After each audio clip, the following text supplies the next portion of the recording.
الحمد لله نحمده ونستعينه ونستغفره ونؤمن به ونتوكل عليه ونعوذ بالله من شرور أنفسنا ومن سيئات أعمالنا من يهده الله فلا مضل له ومن يضلل فلا هادي له ونشهد أن لا إله إلا الله وحده لا شريك له ونشهد أن سيدنا ونبينا ومولانا محمدا عبده ورسوله أما بعد فأعوذ بالله من الشيطان الرجيم بسم الله الرحمن الرحيم وقل جاء الحق وزهق الباطل إن الباطل كان زهوقا صدق الله العظيم وصدق رسوله النبي الكريم ونحن على ذلك من الشاهدين والشاكرين والحمد لله رب العالمين اللهم صل على محمد في أول كلامنا اللهم صل على محمد في أوسط كلامنا اللهم صل على محمد في آخر كلامنا رب اشرح لي صدري ويسر لي أمري واحلل عقدة من لساني يفقهوا قولي. بزرگان محترم، ہر قسم کی تمام حمد و ستائش اور ساری خوبیاں اس رب ذوالجلال کے لیے سزاوار ہیں جو میرا اور آپ کا بلکہ پوری کائنات کا خالق اور مالک ہے، جس نے ہم سب کو عدم سے وجود بخشا اور جناب محمد الرسول اللہ صلی اللہ علیہ وسلم کی امت میں پیدا فرمایا. درود و سلام نازل ہو جیو میرے اور آپ کے آقا سرکار دو عالم طٰہٰ و یاسین صلی اللہ علیہ وسلم کی ذات مبارکہ پر کہ جن کے طفیل میں اللہ رب العزت نے ان تمام کائنات کو قائم اور دائم فرمایا ہے. بزرگان محترم، جب سے یہ دنیا بنی ہے تبھی سے حق و باطل، خیر و شر، اچائی اور برائی کے درمیان صف آرائی ہوتی چلی آ رہی ہے. لیکن مسلمہ حقیقت یہی ہے کہ ہمیشہ حق ہی کو کامیابی حاصل ہوئی ہے. ہاں، اگر کبھی وقت کے تقاضوں کے تحت باطل غالب آ جائے تو ایک وقت ایسا آ ہی جاتا ہے جس میں حق ابھر کر سامنے آ جاتا ہے. حق کو ہمیشہ کے لیے کامیابی مل جاتی ہے. جیسا کہ قرآن مجید میں اللہ نے فرمایا، ابھی خطبے کے دوران وہ آیت کریمہ بھی میں نے تلاوت کی ہے. اس میں اللہ فرماتے ہیں وَقُلْ جَاءَ الْحَقُّ وَزَهَقَ الْبَاطِلُ. اے پیغمبر صلی اللہ علیہ وسلم، آپ باطل خیالات کے ذہن رکھنے والوں سے کہہ دو کہ حق آ گیا اور باطل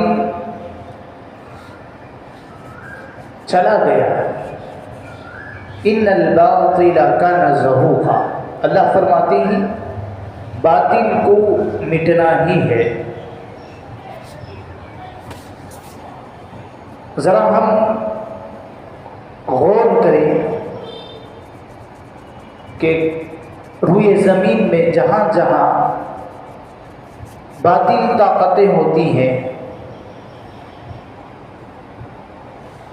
وہ حق کے ساتھ مقابلہ کرتی ہے۔ مسلمانوں کا یہ ایمان ہے کہ ہمیشہ اللہ کی طرف سے حق کو کامیابی ملتی ہے۔ ابھی میں نے کہا کہ کبھی کبھی وقت کے تقاضوں کے تحت باطل غالب آ جاتا ہے، تو ایک وقت ایسا آ ہی جاتا ہے جس میں حق ابھر کر سامنے آ جاتا ہے اور اسے ہمیشہ کی کامیابی حاصل ہو جاتی ہے۔ ہم ہماری زندگی میں دیکھتے ہی کہ جہاں باطل سر اٹھاتا ہے، حق کے ساتھ ظلم اور زبردستی کر کے باطل کامیابی کو حاصل کرتا ہے، تو باطل یہ سمجھتا ہے کہ ہم نے ہمیشہ کے لیے کامیابی حاصل کر دی۔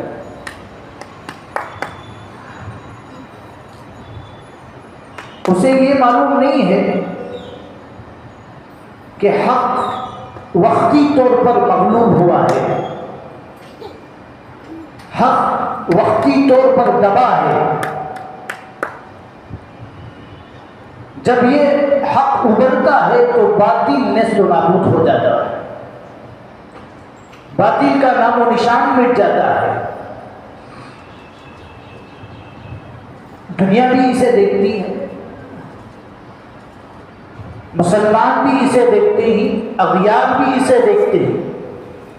اغیار بھی اس بات کو تسلیم کرتے ہیں کہ باطل وقت کے تقاضوں کے تحت کامیاب ہو جاتا ہے، تو اسے کامیابی جو ملتی ہے وہ ہمیشہ کی کامیابی نہیں ملتی، وقتی طور پر کامیابی اسے حاصل ہو جاتی ہے، ہمیشہ کی کامیابی حق ہی کو حاصل ہوتی ہے۔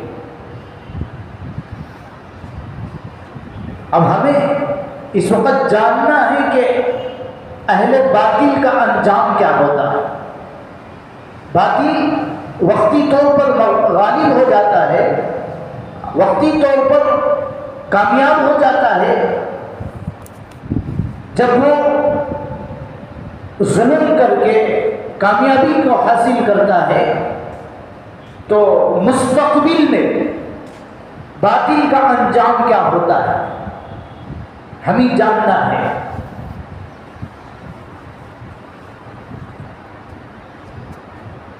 باطل کا حال، باطل کا انجام ہمیں معلوم کرنا ہے۔ دیکھیے، دنیا کے سب سے پہلے انسان، دنیا کے سب سے پہلے انسان کون ہے؟ حضرت آدم علیہ السلام۔ حق گو تھے، حق پرست تھے حضرت آدم۔ ان کے مقابلے میں باطل تھا، کون تھا؟ ابلیس، شیطان۔ شیطان ہمیشہ حضرت آدم کو ناکام کرنے کی کوشش کرتا تھا اور اللہ سے دور کرنے کی کوشش کرتا تھا۔ شیطان کی یہ ساری حسرتیں، شیطان کی یہ ساری امیدیں اس وقت ناکام ہوئی جب حضرت آدم علیہ السلام نے اپنی غلطیوں کا احساس اپنے اندر پیدا کر کے اللہ سے سچی پکی توبہ کی، تو شیطان جو باطل تھا اسے ہمیشہ کے لیے ناکام ہونا پڑا۔ حضرت آدم کی توبہ نے حضرت آدم کو بلند کر دیا۔ اللہ کی نظر میں آپ کامیاب ہو گئے۔ شیطان حضرت آدم کو اللہ سے دور کر کے آپ کو ناکام کرنا چاہتا تھا۔ آپ کی توبہ نے آپ کو کامیاب بنا دیا اور آپ اللہ کے نزدیک ہمیشہ ہمیشہ کے لیے کامیاب ہو گئے۔ دنیا جب سے بنی ہے اس وقت ہی سے باطل اور حق کے درمیان سب آرائی ہوتی چلی آ رہی ہے۔ ہمیشہ ہر دور میں باطل حق کے ساتھ مقابلہ کرتا ہے، ہمیشہ کی کامیابی حق ہی کو حاصل ہوتی ہے۔ باطل کو ہمیشہ ہمیشہ کے لیے ناکامی اور نامرادی کا سامنا کرنا پڑتا ہے۔ جتنے انبیاء کرام دنیا میں تشریف لائے، حضرت نوح، حضرت صالح، حضرت یونس، حضرت شعیب، جتنے بھی انبیاء دنیا میں تشریف لائے سب بھی حق گو تھے، حق کی دعوت لے کر آئے تھے، سب کو اللہ کی طرف بلاتے تھے۔ سارے انبیاء کے سامنے باطل طاقتیں تھیں، ان کا انجام کیا ہوا؟ ہر قوم کا یہ ایک الگ طریقے سے انجام برا ہوا۔ کسی قوم کو طوفان کے ذریعے ہلاک کر دیا گیا، کسی قوم کو موسلادھار بارش کے ذریعے ہلاک کر دیا گیا، کسی قوم کو آگ کے شعلے کا نشانہ بنا کر ہلاک کر دیا گیا، کسی کو زلزلے کے ذریعے ہلاک کر دیا گیا، کسی کو زمین میں دھسا دیا گیا، کسی قوم کو آسمان پر اٹھا کر پھٹک دیا گیا۔ ہر قوم کو جو باطل تھی حق کے ساتھ مقابلہ کرتی تھی، ان لوگوں کا انجام ایسا ہوا۔ دنیا دیکھتی بھی ہے اور پڑھتی بھی ہے اور احساس بھی کرتی ہے اور تسلیم بھی کرتی ہے کہ ہمیشہ حق ہی کو کامیابی حاصل ہے۔ ایسے باطل طاقتوں کے لیے اللہ نے کیا کہا؟ لہم فی الدنیا خزي، جو باطل ہے، ناحق ظلم کرنے والے ہیں، ان کے لیے دنیا میں رسوائی ہے۔ لہم فی الدنیا خزي ولہم فی الآخرۃ عذاب عظیم، اور آخرت میں ان کے لیے دردناک عذاب ہے۔ حضرت ابراہیم علیہ السلام آپ حق گو تھے، حق پرست تھے، آپ کے سامنے باطل نمرود تھا، آپ نے گھٹنے نہیں ٹیکے باطل کے سامنے۔ حضرت ابراہیم نے نمرود کے سامنے گھٹنے نہیں ٹیکے۔ اس کا انجام کیا ہوا نمرود کا؟ ایک لنگڑے مچھر نے ایسا تنگ کیا نمرود کو کہ ناک پہ گھس کر ایسا ہلاک کیا کہ وہ سسک کر دم توڑ دیا۔ حضرت موسیٰ علیہ السلام کے سامنے باطل فرعون تھا، کیسے قوم کے لوگوں پر اس نے ظلم کیا۔ اللہ فرماتے ہی وَأَغْرَقْنَا آلَ فِرْعَوْنَ وَأَنْتُمْ تَنظُرُونَ، ہم نے دریا کے بیچ میں فرعون اور آل فرعون کو غرق کر دیا۔ دنیا کی سب سے بڑی رسوائی اور ذلت کی موت فرعون کی قوم کو ملی۔ معلوم ہوا بزرگوں اور دوستوں، جو حق کے ساتھ ٹکراتا ہے اس کا انجام بہت برا ہوتا ہے۔ میرے اور آپ کے آقا جناب محمد رسول اللہ صلی اللہ علیہ وسلم سارے انبیاء کے سرتاج ہیں، سارے نبیوں کے آپ سرتاج ہیں۔ جتنا آپ کو ستایا گیا اتنا کسی نبی کو نہیں ستایا گیا۔ طائف کے واقعات آپ جانتے ہی کہ آپ کے اوپر پتھریں برسائی گئی، اونٹ کی اوجھلیاں آپ کے اوپر ڈالی گئی، آپ کا جسم طائف میں خون سے لہولہان ہو گیا، اتنا ستایا گیا آپ کو۔ اللہ اکبر، اس کا اندازہ میں اور آپ نہیں کر سکتے۔ کسی نبی کو اتنا نہیں ستایا گیا جتنا میرے اور آپ کے نبی کو ستایا گیا، یہاں تک کہ میرے اور آپ کے آقا جناب محمد رسول اللہ صلی اللہ علیہ وسلم کے گھر والوں کو بھی ستایا گیا۔ حضرت امام حسین رضی اللہ تعالیٰ عنہ، جن کا تذکرہ شہادت کا گزشتہ جمعہ ہم نے سنا، باطل نے آپ کو شہید کر دیا۔ حکومت، خلافت اور امارت کی خاطر آل رسول کے گھر والوں کی بھی پرواہ نہیں کی، نواز رسول کی بھی پرواہ نہیں کی، آپ کو شہید کر دیا گیا۔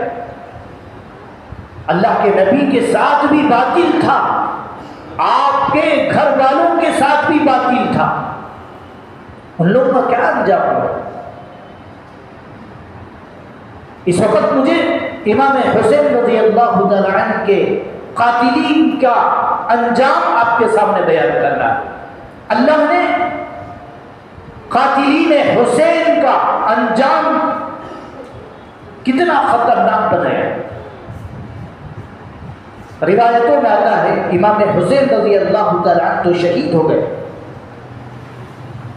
آپ کی شہادت یزید کے لیے ہمیشہ ہمیشہ کے لیے پیغام مرگ تھا، پیغام موت تھی آپ کی شہادت یزید کے لیے۔ یزید اسی کی صدارت میں امام حسین رضی اللہ تعالی عنہ کی شہادت ہوئی تھی۔ روایتوں میں لکھا گیا ہے امام حسین رضی اللہ تعالی عنہ کی شہادت کے چند مدت بعد یزید کو ایک ایسی مہلک بیماری لاحق ہوئی، وہ بیماری یہ تھی کہ گلے میں درد، حلق میں درد تھا۔ یزید کو ایسی بیماری لاحق ہو گئی، غذا تو دور کی بات، پانی کا یہ قطرہ بھی یزید کے حلق سے اترنا نوکیلے تلوار سے بھی زیادہ دشوار تھا۔ اللہ کی عجیب قدرت دیکھیے، آل رسول کے ساتھ اس نے کیا ظلم کیا تھا، یزید نے پانی بند کر دیا تھا۔ اللہ نے یزید کو ایسی مہلک بیماری میں مبتلا کیا، حلق کا درد اس کے جسم میں ڈالا، غذا تو درکنار، پانی کا یہ قطرہ بھی یزید کے حلق میں اترنا نوکیلے تلوار سے بھی زیادہ دشوار بن گیا تھا۔ اب ایسی مہلک بیماری میں یزید پانی پانی کہہ کر تڑپتا تھا۔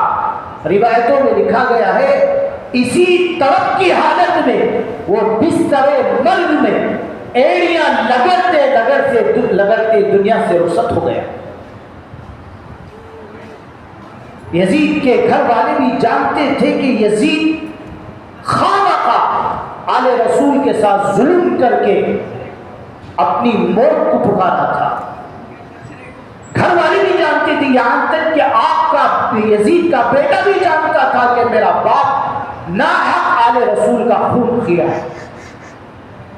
روایتوں میں لکھا گیا ہے کہ جب یزید مہلک بیماری میں تھا، بستر میں تھا، تو اس نے اپنے بیٹے کو بلا کر کہا بیٹا میں اب مرنے والا ہوں، یہ حکومت، یہ عمارت، یہ خلافت میں تیرے سپرد کرتا ہوں۔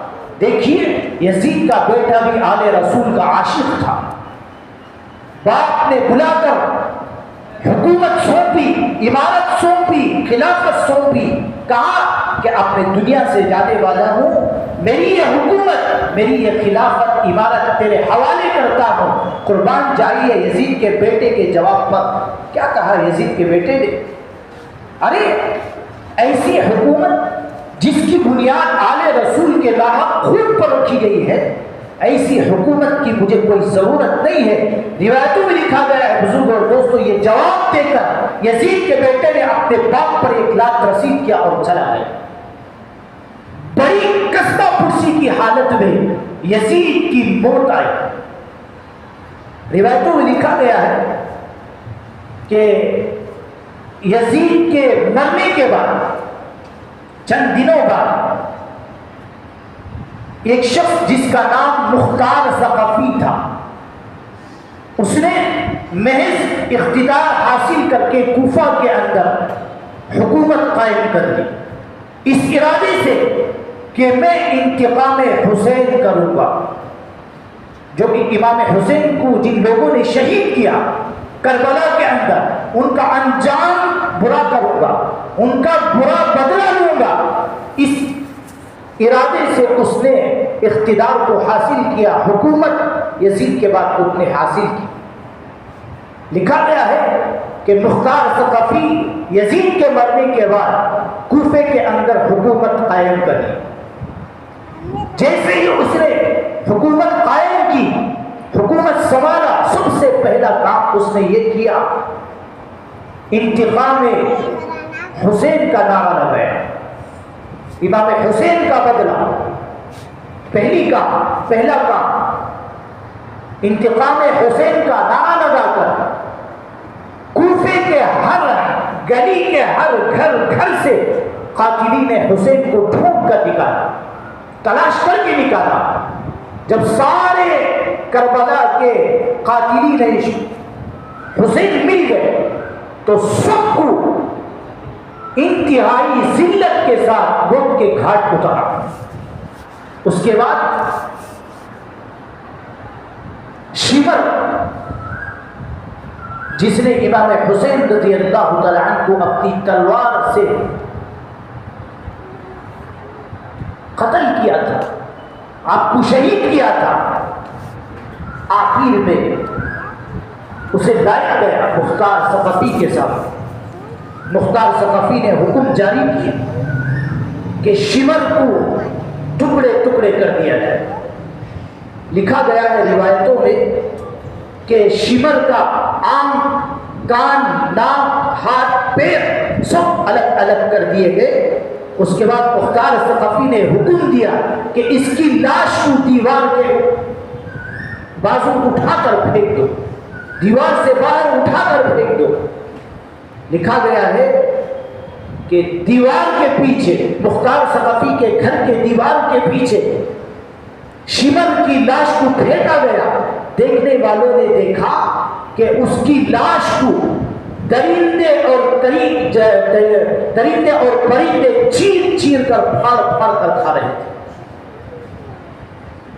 اس کے بعد حرملہ ابن کاہل بلایا گیا۔ حرملہ ابن کاہل وہ شخص تھا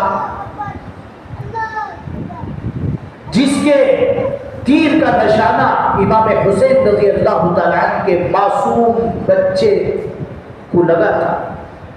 گزشتہ جمعہ میں نے یہ واقعہ آپ کے سامنے عرض کیا ہے۔ امام حسین کا بچہ علی اصغر جسے کہا جاتا ہے، پانی کی پیاس کو بجھانے کے لیے میدان میں آیا تھا، کربلا کے میدان۔ حرملہ ابن کاہل نے کیا کیا؟ تیر چھوڑ کر، تیر چلا کر علی اصغر کے حلق پہ تیر چلایا۔ وہ بچہ جو پانی کی پیاس بجھانے کے لیے میدان میں آیا تھا، خون سے سیراب ہو کر ہمیشہ ہمیشہ کے لیے گلستان جنت کی طرف روانہ ہو گیا۔ حرملہ ابن کاہل کو مختار ثقفی کے سامنے پیش کیا گیا تو مختار ثقفی کے غصے میں جوش پیدا ہو گیا۔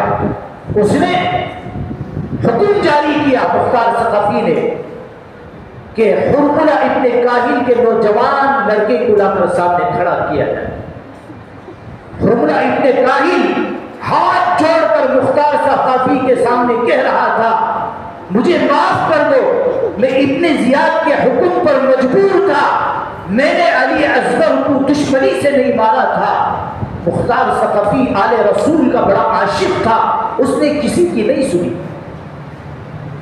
حکم جاری کیا کہ مختار ثقفی نے کہ حرملہ ابن کاہل کے نوجوان بچے کو لا کر، لڑکے کو لا کر اس کے باپ کے سامنے قتل کر لایا گیا۔ حرملہ ابن کاہل کے سامنے اس کے نوجوان لڑکے کو قتل کیا گیا۔ مختار ثقفی نے دیکھا کہ حرملہ ابن کاہل تڑپ تڑپ کر رونے لگا تو اس وقت مختار ثقفی نے اس ظالم سے کہا تھا، ارے ظالم، تو اپنے بچے کی جان پر روتا ہے، ذرا اس وقت یاد کر جب علی اصغر معصوم بچہ امام حسین کا پانی کی پیاس کے لیے میدان میں آیا تھا، تو نے تیر چلا کر بچے کا کام تمام کر دیا۔ وہ بچہ جو پانی کی پیاس کو بجھانے کے لیے میدان میں آیا تھا، تو نے خون سے سیراب کر کر جنت کی طرف اسے روانہ کر دیا۔ ذرا سوچ ظالم، اس وقت امام حسین کے دل پر کیا گزرا ہو۔ اس کے بعد انتہائی ذلت کے ساتھ حرملہ ابن کاہل کو بھی موت کے گھاٹ اتارا گیا۔ آخر میں ابن زیاد کو لایا گیا جس کی قیادت میں یہ جنگ ہوئی تھی، جس کی قیادت میں کربلا کے اندر یہ میدان میں جنگ ہوئی تھی۔ آخر میں ابن زیاد بلایا گیا. روایتوں میں لکھا گیا ہے کہ مختار ثقفی کے سامنے بے رحمی کے ساتھ ابن زیاد کو قتل کیا گیا اور اس کے سر کو تن سے جدا کر کے اس کے سر کو مختار ثقفی کے سامنے رکھا گیا. روایتوں میں لکھا گیا ہے جیسے ہی مختار ثقفی کے دربار میں ابن زیاد کا سر رکھا گیا، چھت کے اوپر سے ایک سانپ گرا.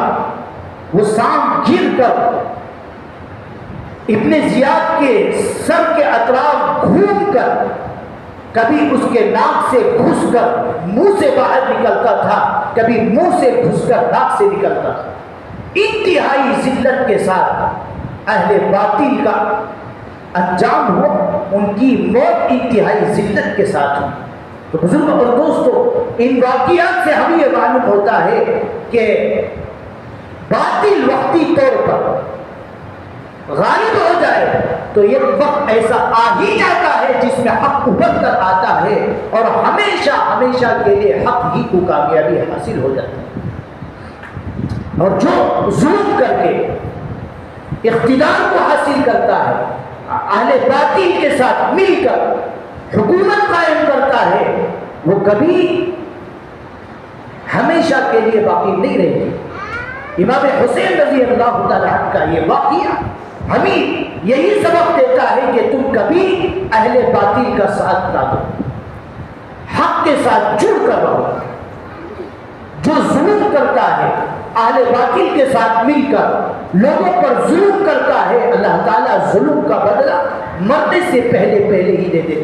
آج ہی فجر کے اندر ہم نے فضائل اعمال میں یہ حدیث پڑھی سنی ہے کہ 2 گناہ ایسے ہی جس کی سزا اللہ دنیا ہی کے اندر دے دیتے. یہ ظلم جس کا بدلہ اللہ دنیا کے اندر مرنے سے پہلے اسے دے دیتے. دوسرا قطع رحمی، رشتہ داروں سے تعلق کو توڑنا، اس کا وبال بھی، اس کا جو سزا ہے وہ بھی اللہ تعالیٰ مرنے سے پہلے دنیا ہی کے اندر دے دیتے. تو اس لیے ہمیں چاہیے بزرگوں اور دوستوں، جہاں ہمیں باطل طاقتیں نظر آتی ہیں تو ہم ان کا ساتھ نہ لیں، اہل حق کے ساتھ جڑ کر حق کو آگے بڑھانے کی کوشش کریں. اللہ تعالیٰ مجھے اور آپ کو ہمیشہ حق کے ساتھ وابستہ رہنے کی توفیق عطا فرمائے. اہل باطل سے ملنے جلنے اور ان کے ساتھ اٹھنے بیٹھنے سے اللہ تعالیٰ ہم سب کی بھرپور حفاظت فرمائے. آمین. وآخر دعواہم الحمد للہ رب العالمین.